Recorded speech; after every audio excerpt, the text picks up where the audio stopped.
I was born in 1911. Slavery happened about 2 weeks prior. Life was hard on the plantation. Life is hard now. I'm changing diapers, making food for ungrateful kids. Sometimes Miss Mary make me wipe her ass. She's only 26. Oh my God, why doesn't she just use the bathroom on her own? I ask that question every day, and I come home smelling like shit. You know what it's like to smell like shit? In a story about tragedy, sadness, and smelling like poop, there are very special ladies behind the scenes that make sure that everything gets done. The food gets cooked, the children get raised, the butts get wiped. This is The Help. Well, if it isn't another sad black trauma movie. If y'all ask me to keep making these black trauma movies, I am going to do something I can't say on YouTube or I'd get demonetized. Now, I have seen a lot of your comments asking me to do a Candyman video, and I will do that over on my horror channel, where I make all horror-related content. Some of you probably don't even know that channel exists. It's in my channels tab though, and I'll make sure to put it in the comment section or the description below with my Discord link that I also want you guys to join, because we have a blast in the Discord. Karaoke nights, game nights, getting rizzed up by sin nights. Okay, maybe not so much getting rizzed up by sin, but I'm just saying, it's fun over there. So join it. That link will also be in the description and pinned comment. But anyways, don't you go join that Discord and leave this video. You watch this video first. I'm looking at you. But now we're in our main story. This movie has some of my favorite people. Octavia Spencer, Viola Davis, even Emma Stone. I kind of like Emma Stone, I'm gonna be honest. It even has Cicely Tyson in it. What do y'all know about Cicely Tyson? The GOAT! This is our main white protagonist, Eugenia, aka Skeeter, aka Emma Stone, aka Lil White Fine Shit, you feel me? Now our narration is done by Aibileen, aka Viola Davis, aka God damn she fine. Love me a black queen. Selfish plug for myself. I know y'all been hearing me talk about how I want to find my beautiful black queen. That still stands. So make sure you follow me on Instagram. Now, Aibileen lost one of her children, and it haunts her daily. It's something that she has to live with every day, but her best friend Minny helps her get through it. Minny's played by Octavia Spencer, and they're both maids. Now, this annoying ass person right here is Hilly Holbrook, aka Bryce Dallas Howard, aka Boo! She's the douchebag of the story. There's some other women as well, but you know, I don't really care about them too much. All you need to know is that they're all pretentious and they're living off of their husband's money. But their moms also live with them, because that's kind of how it was back then. You get a husband, you move in with him, your mom comes with you after your dad's dead. It's like a whole kind of endless cycle. Another very important character is this person that's calling right now. Hello, who is this? Is Hilly there? This is Celia calling. I think she's busy right now, girl. Can I take a message for her? Yeah, can you tell her that I am not sleeping with her boyfriend and to stop being a beep, beep, beep, beep. Oh my God, such foul language there, girl. So you want me to tell Hilly to stop being a big fat bitch? Okay, I'll tell her. You're probably wondering why all of these pretentious women want to get together to have lunch today. There's no reason, they're just douchebags. They also are talking about some events they have planned and things that they plan to do later in the movie, but I don't care. Anyways, Skeeter ends up going home after talking to Miss Aibileen about Constantine, her maid, who randomly quit, in heavy quotation marks. Now this next part is kind of funny, also sad. More so sad, not really funny, but when I first watched it, I had no idea that her mom had cancer, so I made fun of her while watching with my friends in Discord about how her hair looked. Then I instantly felt bad because she has cancer. Everybody in the comment section shamed me. Shame! Shame! It's a sad way to realize that you're being an asshole. Anyway, she goes home and she talks to her mom and tells her that she got a job writing for the New York Journal. Oh, congratulations. You can write my obituary. I'm dead and my daughter's still single. Her mom really wants her to get married. It's something that they just all long for their daughters, to find some guy that's stupid enough to pay for everything their entire life and then hopefully take care of them as the mother one day when their husband is no longer there. It's a really sick cycle. But really, she just wants to know what happened to Constantine. So when they're at dinner that night, after she gets talked crazy to by her, I'm assuming is her brother. Man, what you know about cleaning up? You don't even clean your room. And you stink a little bit. I don't even know if you clean yourself. Oh my God, shut up, douchebag. Douchebag? You need a douche. Dirty ass bitch. Let's not talk to your goddamn sister like that. Daddy, can you tell me what happened to Constantine? Oh shit. Constantine, she went with her family in Chicago. No way. She would have told me about that. So you're telling me that she just went with her family and didn't tell me anything? Yeah, that's what I'm saying. You know, she just up and left. You know how it is. Now, Skeeter is trying to figure out what she wants to do with her career, and she decided that she wants to write an article about The Help, about maids, about what they call Negro maids, because they're still saying Negro at this time period. Yay. And basically, they're willing to hear her out, maybe even give her article a try, if she can get someone to actually talk to her and get some actual interesting information to put in these articles. Now, Skeeter was talking to Miss Aibileen, and Miss Aibileen actually was going to tell her some information about what's going on with them being maids. The problem is, the person she's working for is a douchebag, and so is her husband. Now, just because Aibileen can't answer these questions inside the house doesn't mean that she won't answer them. We'll figure it out. Just give it time. Anyways, this next part made me really mad because Minny was taking care of Miss Hilly and her daughter. And obviously Miss Hilly's going through some sort of like dementia or something, bro. She's talking about, are they on Baloxum and it's going to the beach? Bro, whoa, that's a pool outside. Bitch, did you slip and bump your head? You know what? I digress. All you need to know is that Miss Hilly's old and that's okay. Anyways, Miss Hilly tells Minny that she can use the bathroom. She got to pee really bad, but it's pouring raining outside. And first off, they got outside bathrooms? Like, come on, bro. You telling her she can't use the bathroom inside? She got to go outside to use the bathroom, and it's pouring raining. So Minny did exactly what I would have did. She went upstairs and she peed in the inside bathroom. And here come bitch ass Hilly talking about, Miss Minny, are you in there? What are you doing? Miss Minny just flushed the toilet on that ass. That's exactly what I would have did. She better than me. I probably would use the bathroom right on the floor. Anyway, she fired Miss Minny. So Miss Minny decided to repay her. So she did something that involved using the bathroom to get back at her. Actually, hold on to that. We'll be back. Now, the problem with Miss Minny is that she has an abusive husband named Leroy. Anybody named Leroy, you know that he be putting his hands on stuff, bro. I'm just saying. Like, no disrespect to anyone named Leroy out there, but that just sounds like you hit women. I'm just saying. And that's exactly what happened. She got beat because she lost her job. And Hilly told everybody in town that she's a thief. And now nobody wants to hire her. Kind of sucks, but you know, that's the price you pay for being black and using the bathroom, I guess. You know what? When I say it out loud, it sounds ridiculous because it is. Now, at this point in the story, Skeeter is trying to get this article written.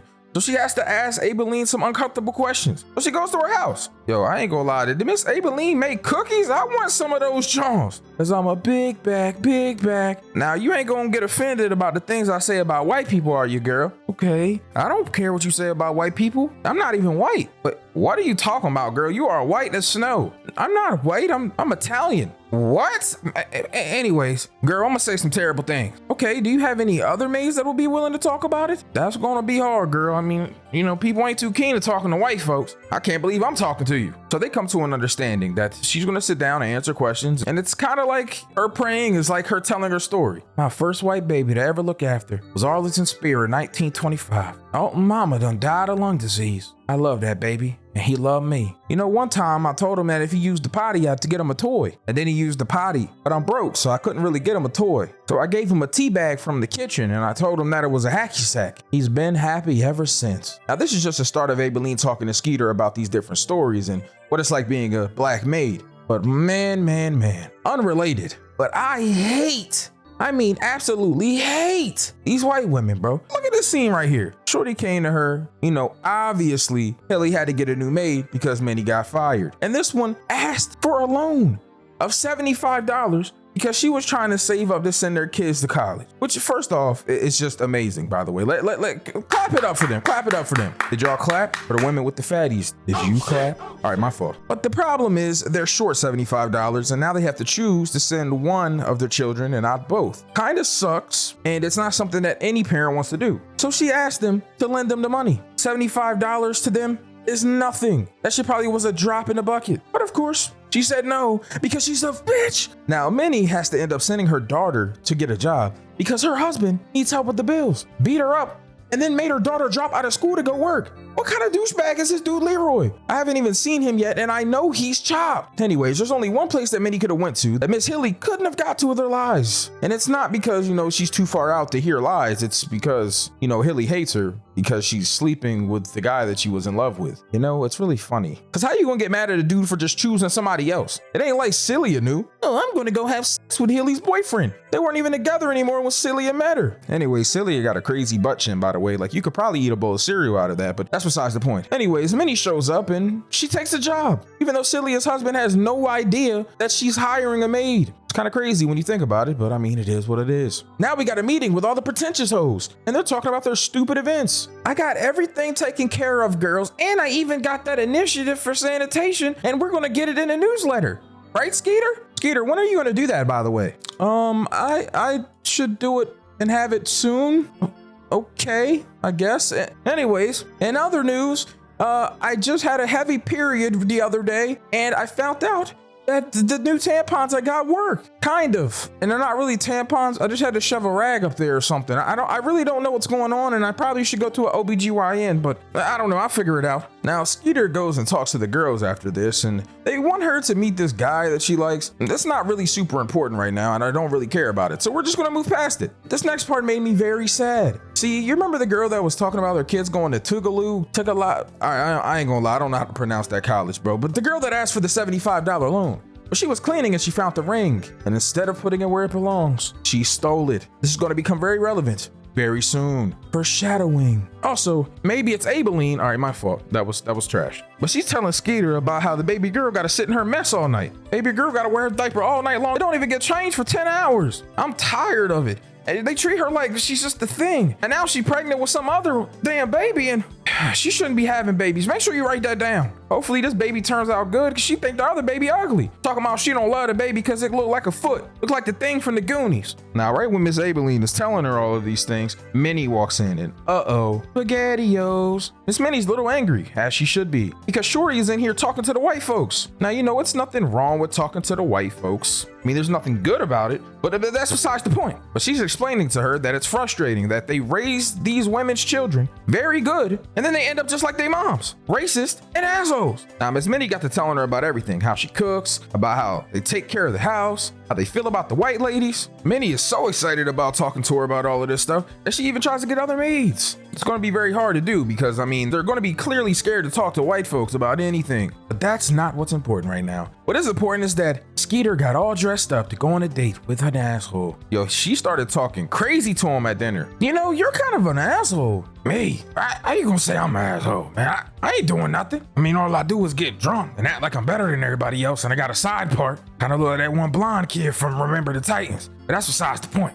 You know, you're kind of rude too. Did you get dropped on your head as a kid? Kind of like, you're an idiot, I guess. It's really hard being stupid, isn't it? I'm not stupid. I know some stuff. Like, I don't really know how to read or write. But that doesn't matter. I know how to put a suit on. I'm fly right now. Now, we run into a couple problems after this. Besides the fact that Skeeter clearly is not going to get a husband, why would any guy like someone that talks to him like that? Outside of that though, Celia needs to tell her husband about Minnie, because clearly this cooking is not hers. But the other problem is that these articles are good, but she needs more stories from more maids. Now Minnie suggests just making up the stories. You know, just say it's this maid and that maid. Make them up. Who cares? And who's gonna find out? But obviously Skeeter doesn't want to do that. She wants to do things the right way. So Aibileen breaks down and tells one of the saddest stories in the movie about how her little boy got killed. He was carrying logs at the mill and collapsed, and he fell carrying 2x4s at the mill. One of the white foremen threw his body on the back of a truck, and they took him to a colored hospital, where they told Aibileen they couldn't do anything. So she brought him home and laid him on the couch, and he died right there. The things that Aibileen are telling her, she wants this to help, to stop all the atrocities that are happening with all the other maids, and it's commendable, but it's sad. The stories like this, obviously there's a lot of humor and there's a lot of parts that will make you laugh. There's also a lot of parts that'll make you sad. I feel for Aibileen. I hope Skeeter can make things work out. Speaking of Skeeter, she's getting pressed by Hilly. Now Hilly's pressing her about putting this stupid initiative in the newspaper. But you remember what Aibileen was telling her about the little girl and how she has to sit in her diaper all night? This is going to become, again, very relevant. Just wait on it. Anyways, you remember the douchebag that she went on the date with? He ends up showing up at her house and apologizing for being a douchebag. Now he comes there because Skeeter makes him laugh and smile. It's kind of cool because, you know, when I first was watching this movie and I realized he was an asshole, when he came and he doubled back and he apologized, I saw something good in him, you know? Yeah, he's a douche, but he's kind of like me. You know, I'm not really a douchebag. I just pick on people a lot, and I'm kind of a douchebag, but you know, that's besides the point. It's never out of maliciousness. Is that a word, maliciousness? It doesn't sound like one. It sounds like a made up word, but whatever. The point that I'm trying to make is I'm not really a bad guy. I just like to joke a lot, and I can tell that he does too. So he takes Skeeter to dinner, and they made out on the first date. There's nothing wrong with that, by the way. A lot of women be like, I don't want to kiss on the first date or do anything. Well, not not the women I talk to, I'm not gonna lie. They do be saying that, but then we go on dates and they end up making out with me anyway.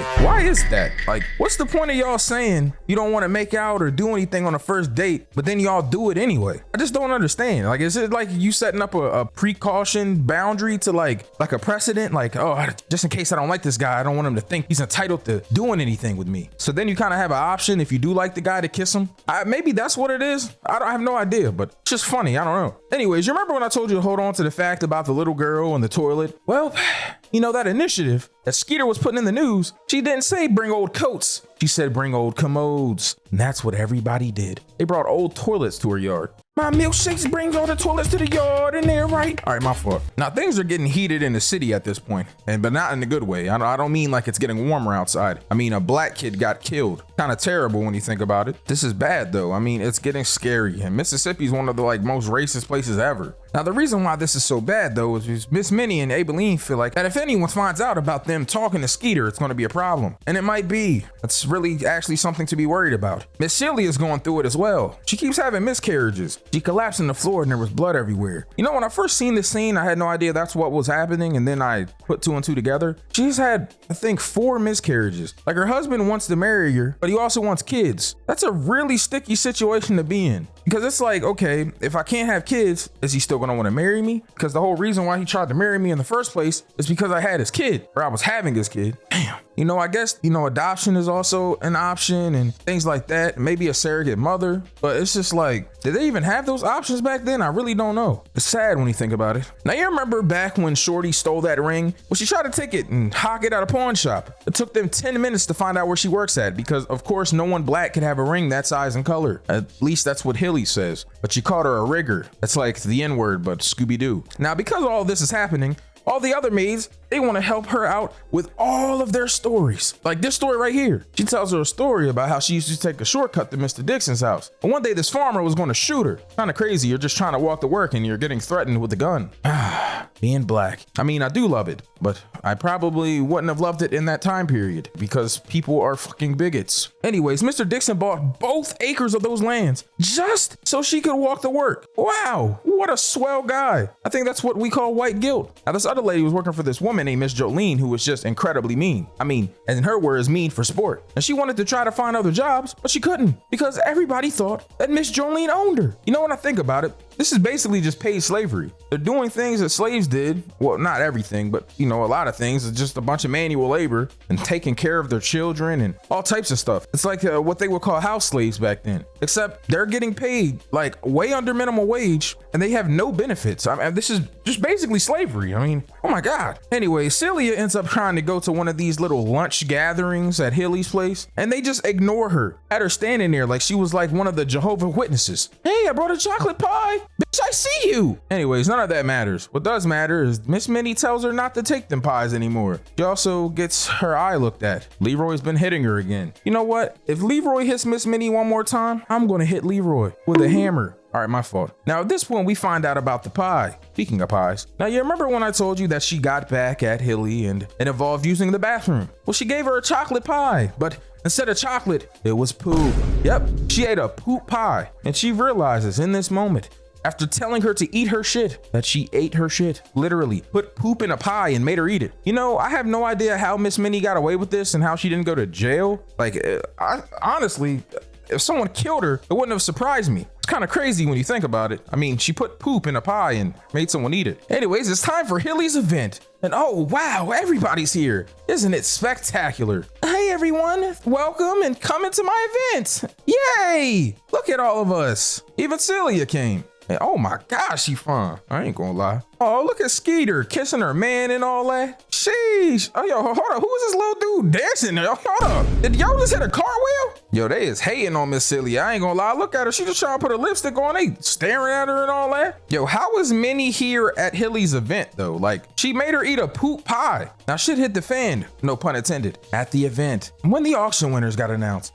because Celia went straight over to Hilly and started crying. First off, were you just drinking too much? Why are you acting like this? But you know, that's besides the point. Anyways, she goes over there antagonizing her about the pie and telling her that she got pregnant. She didn't make her boyfriend cheat on her with her. He chose. You know, fine shorties get chose, bro. It just is what it is. You just weren't fine enough, Hilly. And that's not Celia's problem. But the person that really bought the pie for her, to be funny, was her mom. Because she threw her mom in a nursing home. I would have bought it too. He said, I forget a lot of things, but 2 things I won't forget is that you threw me in a nursing home and you ate Minny shit. Shitty boy. Yeah. 1738. Now this next part of the story made me tear up a little bit. Made me sad, actually. I finally found out what happened to Constantine. See, Skeeter's mom fired her and sent her and her daughters Rachel on their way out of the house because she had some guests over, the state regent, and she didn't want to be embarrassed by letting black people in the home. Now, because she was embarrassed and Rachel wanted to see her mom, came in the house anyway after being told not to, she fired him to make it look like she doesn't like black people. Didn't tell Skeeter about it because it was during her final exams, which is crazy, by the way. She loved Constantine, and then she ends up leaving without even talking to Skeeter. It's a really sad moment when you think about it because she really loved her.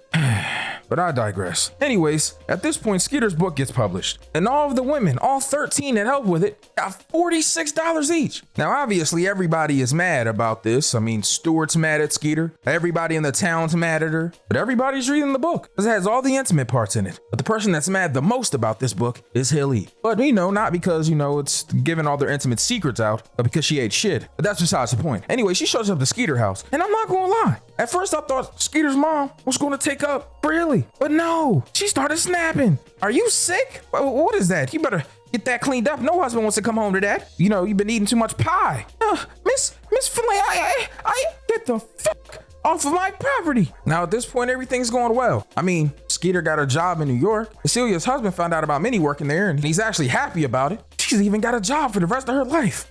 What Young Thug say? Well, whoop-de-doo. I mean, everybody's relatively happy. I mean, besides the fact that they still live in a very racist time and their jobs aren't really real jobs. It's kind of paid slavery, but things are as good as they're gonna get, I guess. I don't know. I don't really know how to feel. Like, on one hand, I'm glad that the book came out and everything is getting exposed in the city. But on the other hand, it still kind of makes me sad because it's like, yeah, they got the $46 the one time. And yeah, they get to keep their jobs, but their life still was kind of crappy. And then on top of that, the book kind of created this like messy situation where Minny and Aibileen and all the rest of the maids could be in danger. And Skeeter's just going to up and leave and go to New York. Like, I don't know how to feel. And maybe I'm just overthinking it or being dramatic, but it kind of makes me sad. And I don't know if this is one of those situations where maybe this was a book before it's a movie and there's more information or context I'm missing, but like, I don't know, man. Let me know what y'all think in the comment section. Cause I'm really, maybe I'm just overthinking it, but this is making me sad. Now, this last part of the movie is the part that really did it. I know y'all make fun of me all the time for crying in these movies, but man, this part just was a little bit too much for your boy Sin.